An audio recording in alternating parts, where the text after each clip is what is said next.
Welcome back again. In this video we are going to discuss our next topic that is viscosity. तो देखिए viscosity बहुत आसान topic में से एक है और आपको इजीली समझ में आ जाएगा।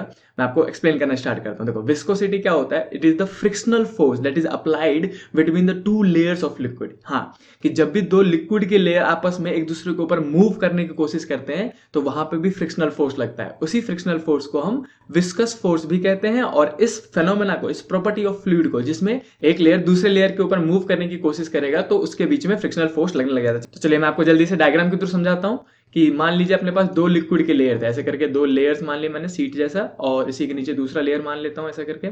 तो जब भी एक लेयर मूव करने की कोशिश करेगा दूसरे लेयर के ऊपर, जैसे ऊपर वाला लेयर में मान लेता हूं कि मूव करने की कोशिश कर रहा है, आगे की ओर मूव करने की कोशिश कर रहा है, तो जो नीचे वाला लेयर है उस पर पीछे की ओर एक फ्रिक्शनल फोर्स लगा देगा।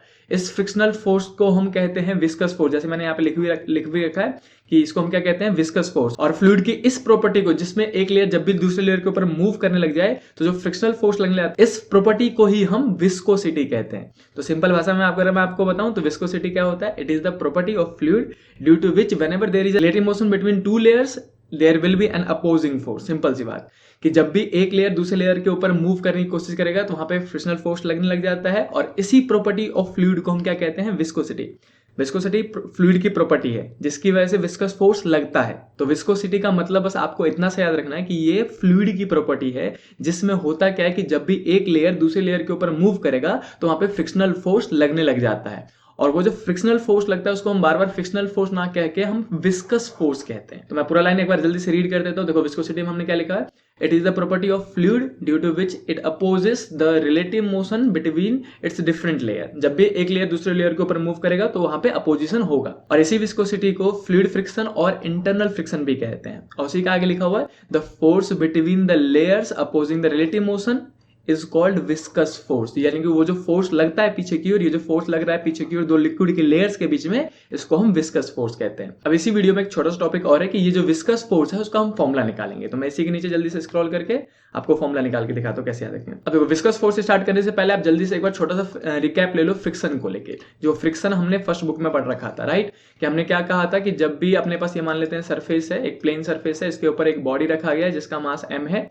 होता क्या है कि इसके नीचे mg लगता है और ऊपर की ओर n लगता है नॉर्मल रिएक्शन, आपने ऑलरेडी पढ़ रखा है। और जब भी ये बॉडी इस सरफेस पे मूव करने की कोशिश करेगा तो एक अपोजिंग फोर्स पीछे की ओर एक फ्रिक्शनल फोर्स लगेगा। And the formula of frictional force was F is equal to mu n लिख देते हैं हम, है ना? n मतलब क्या होता है? Normal reaction. और प्लेन सरफेस के केस में n इज इक्वल टू कितना हो जाता है? mg। और वही मैं कहूं कि आपके पास इंक्लाइन सरफेस है, ऐसे करके मैं इंक्लाइन सरफेस ले लेता हूं यहाँ पे। अगर ऐसा करके इंक्लाइन सरफेस है जो कि कितना एंगल बना रहा है? थीटा।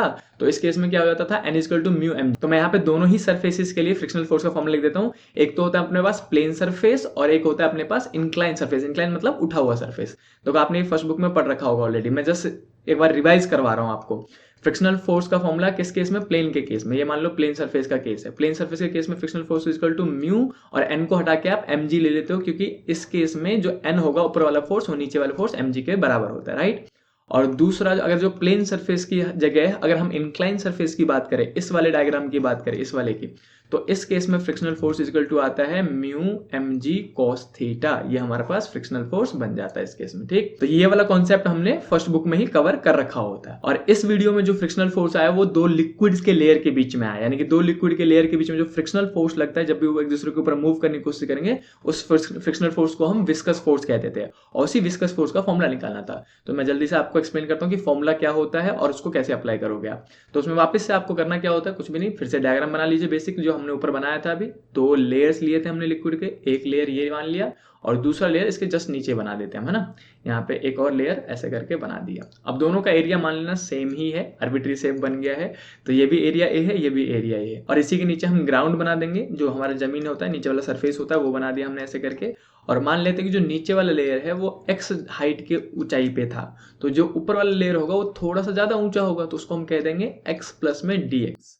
यानी कि एक्स तो था ही, बस डेल्टा एक्स ज्यादा ऊंचाई पे दूसरा वाला लेयर था, ऊपर वाला लेयर था। और जो नीचे वाले की वेलोसिटी है अगर उसको आप v मानते हो तो जो ऊपर वाला लेयर है उसकी स्पीड थोड़ी सी ज्यादा होती है और उसको हम v प्लस में dv लिख देंगे ऐसे करके, ठीक। अब जो इसके बाद विस्कस फोर्स का फॉर्मूला यानी कि जो पीछे की ओर फ्रिक्शनल फोर्स लगेगा, विस्कस फोर्स जिसे हम कहते हैं, तो विस्कस फोर्स के बारे में बात करेंगे तो विस्कस फोर्स डायरेक्टली प्रोपोर्शनल होता है एरिया के, कि जितना बड़ा लेयर होगा लिक्विड का उतना ज्यादा फ्रिक्शनल फोर्स लगेगा और जितना छोटा लेयर होगा उतना ही कम फ्रिक्शनल फोर्स लगेगा।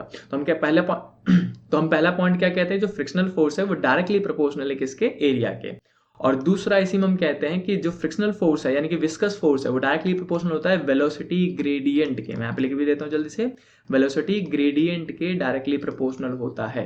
अब वेलोसिटी ग्रेडियंट क्या होता है, देखो मैं इसको जल्दी से नीचे स्क्रॉल करके इसके नीचे आपको एक्सप्लेन कर देता हूँ और मैं इस वाले एक्स्ट्रा पार्ट को जल्दी से मिटा भी देता हूँ ताकि आपको यहीं पे समझा दूं कि वेलोसिटी ग्रेडियंट का मतलब क्या होता है। अब देखो बेसिकली ग्रेडियंट मतलब होता है कि जो क्वांटिटी आपको बोली जाए उसको डिस्टेंस से डिवाइड करना होता है। तो मैं यहाँ पे लिख भी देता हूँ, अगर मैं आपसे कहूँ कि वेलोसिटी ग्रेडियंट की बात हो रही है, वेलोसिटी ग्रेडियंट, अगर मैं कहूँ वेलोसिटी ग्रेडियंट की बात हो रही है तो इसका सिंपल सा मतलब होता है वेलोसिटी अपॉन में डिस्टेंस, पोजीशन, सिंपल सी बात। अगर मैं कहूँ आपसे प्रेशर ग्रेडियंट, अगर मैं यहाँ पे लिख दूं प्रेशर ग्रेडियंट, तो आप क्या करोगे इसमें, प्रेशर ग्रेडियंट मतलब क्या होता है, डिस्टेंस से डिवाइड करना। तो प्रेशर को जो चीज यहाँ लिखी हो उसको हम डिस्टेंस से डिवाइड कर देते हैं, यानी कि प्रेशर अपॉन में डिस्टेंस हो जाएगा।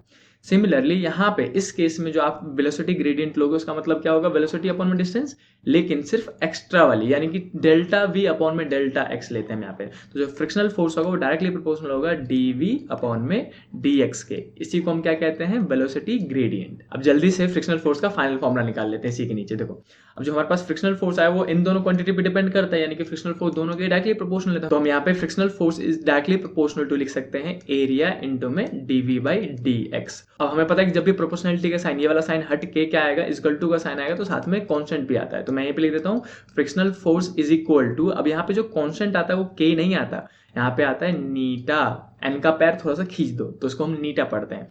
तो नीटा ए dv बाई dx, ये हमारा फाइनल फॉर्मूला बन जाता है किसका, विस्कस फोर्स का। तो जब भी लिक्विड का एक लेयर दूसरे लेयर के ऊपर मूव करने की कोशिश करेगा तो वहां पे जो अपोजिंग फोर्स यानी कि जो विस्कस फोर्स या फिर फ्रिक्शनल फोर्स जो लगेगा वो F इजिकल टू निकलता है हमारा नीटा ए dv बाई dx।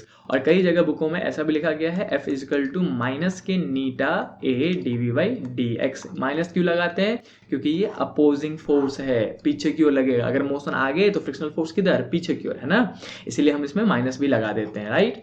तो ये था हमारा फाइनल फॉर्मूला विस्कस फोर्स। और जो यहाँ पे सिंबल नीटा है इसका नाम होता है, जो कांस्टेंट है इसका नाम है कोफिशिएंट ऑफ विस्कोसिटी। इसको हम क्या कहते हैं, कोफिशिएंट ऑफ विस्कोसिटी कहते हैं, विस्कोसिटी। और अब जल्दी से कोफिशिएंट ऑफ विस्कोसिटी के बारे में आपको 4 मेन पॉइंट बताता हूं जो कि आपको याद होना चाहिए। देखो कोफिशिएंट ऑफ विस्कोसिटी यानी कि नीटा की बात करेंगे हम, तो नीटा में सबसे पहले आपको ऐसा यूनिट पता होना चाहिए नीटा का, जो कि होता है न्यूटन सेकेंड पर मीटर स्क्वायर, यानी कि NS m की पावर -2।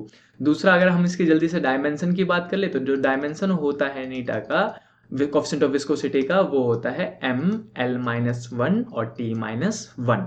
और इसी के नीचे 2 मेन पॉइंट और हैं जिसमें आपको पता चलेगा कि विस्कोसिटी ऑफ लिक्विड और गैस प्रेशर और टेम्परेचर पे कैसे डिपेंडेंट है। जल्दी से मैं आपको एक्सप्लेन कर देता हूं इसी के नीचे। देखो तो पहले हम टेम्परेचर की बात करेंगे। तो अगर हम बात करते हैं टेम्परेचर की, तो देखो टेम्परेचर के बढ़ाने पे, टेम्परेचर के इंक्रीज करने पे, इस एरो का मतलब समझ आना, इंक्रीज हो रहा है। तो अगर टेम्परेचर इंक्रीज करोगे तो विस्कोसिटी ऑफ गैस जो है वो इंक्रीज हो जाता है, यानी कि डायरेक्टली प्रोपोर्शनल है कि जैसे जैसे टेम्परेचर बढ़ेगा तो विस्कोसिटी ऑफ गैस भी बढ़ता जाएगा। लेकिन वहीं पे अगर हम बात करते हैं विस्कोसिटी ऑफ लिक्विड की, तो विस्कोसिटी ऑफ लिक्विड डिक्रीज हो जाता है ऑन इंक्रीजिंग टेम्परेचर, यानी कि यहाँ पे इनवर्सली प्रोपोर्शनल है। और दूसरा हम प्रेशर को लेके बात करेंगे। तो यहाँ पे मैं जल्दी से प्रेशर लिख देता हूँ कि प्रेशर पे विस्कोसिटी कैसे डिपेंड करता है। तो प्रेशर के केस में आपको 3 पॉइंट याद रखने पड़ते। पहला है लिक्विड को लेके, लिक्विड मतलब वाटर को छोड़ के। दूसरा पॉइंट आएगा अपने पास वाटर के लेके। पहला कौन है, वाटर को छोड़ के बाकी सारे लिक्विड, दूसरा वाटर, और तीसरा गैस की बात करेंगे कि इनकी विस्कोसिटी प्रेशर पे कैसे डिपेंड करती है।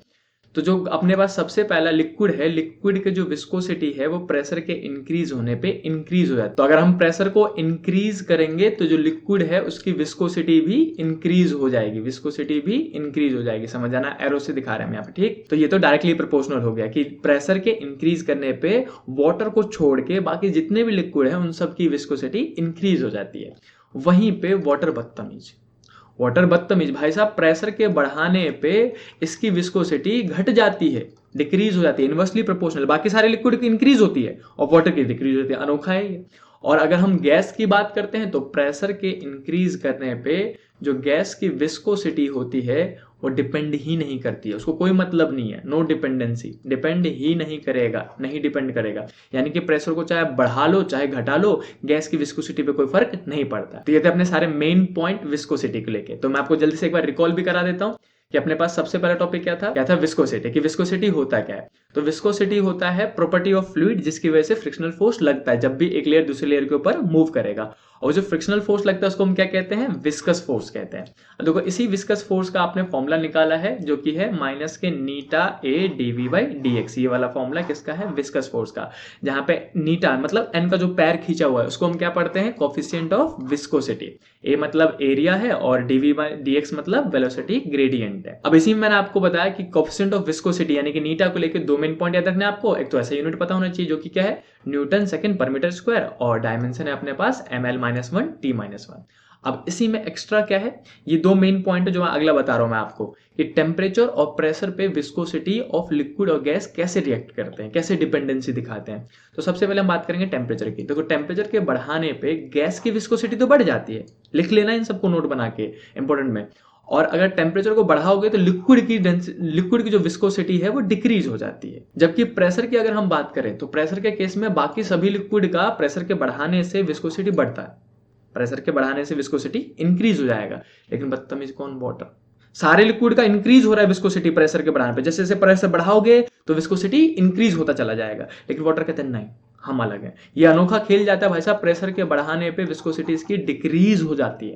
और जबकि गैस कहते हैं नहीं हमारे लिए तो डिपेंडेंसी नहीं भाई, हमको मानते ही नहीं इसको। तो गैस क्या कहता है कि प्रेशर को चाहे इंक्रीज कर लो चाहे डिक्रीज कर लो, हमारा कोई डिपेंडेंसी नहीं है, यानी कि हमारा कोई विस्कोसिटी चेंज नहीं होगा। बात खत्म। तो मैं इस वीडियो के नोट्स के जो मैंने लिखे हैं यहाँ पे उनके लिंक मैं आपको नीचे डिस्क्रिप्शन बॉक्स में दे दूंगा, वहां से आप उसको डाउनलोड करके लिख जरूर लेना। And don't forget to like this video. मिलते हैं नेक्स्ट वीडियो में इसी के सेकंड पार्ट के साथ। तब तक के लिए बाय बाय।